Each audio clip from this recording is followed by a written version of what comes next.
È stato un fine settimana per tirare il fiato, per staccare la spina e prepararsi al meglio alla prossima trasferta di Abano.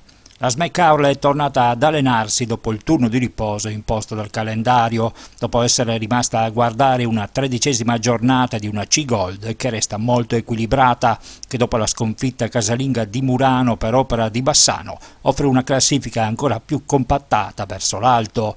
Tra i gialloblu l'imperativo è di provare a dare continuità anche lontano dal Paramare all'ultima vittoria con Mirano.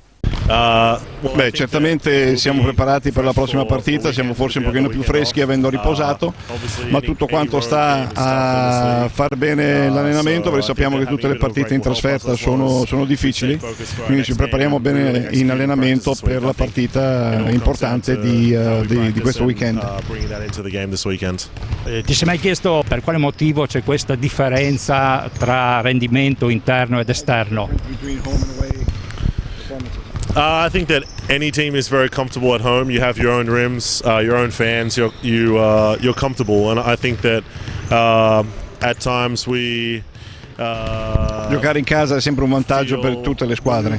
Ovviamente quando si è in trasferta bisogna dare quel qualcosina in più che non sempre siamo riusciti a dare e che faremo attenzione di mettere in campo ad Abano. We really have to bring something a little bit extra than what we bring at home to get a win. So we have to make sure that we're prepared for the game on the weekend.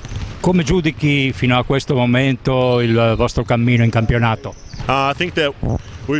Stiamo migliorando, ovviamente tutti i miglioramenti non sono progressivi e abbiamo avuto dei cali che dobbiamo provare a eliminare partita dopo partita. Aver fatto delle partite eccellenti hanno fatto vedere che siamo in grado di fare una buona pallacanestro, quindi dobbiamo provare a ripeterci sempre su quei livelli, mentre alcune volte siamo andati ben al di sotto di quelle performance. E che bilancio puoi fare della tua esperienza personale qui a Caorle?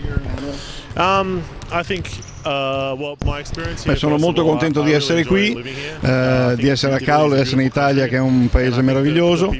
Sono stato accolto molto bene da tutti, poi in particolar modo da tutti quanti quelli della società.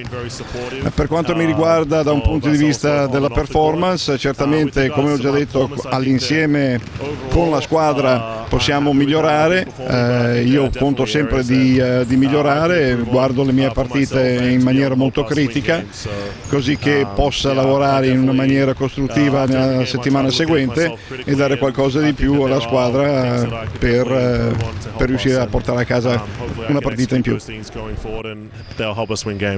Siamo praticamente quasi a Natale, un augurio ai tifosi. Thanks, yeah. Best wishes. How do you say Merry Christmas in Italian? Buone feste. Buone feste. Buone feste a tutti.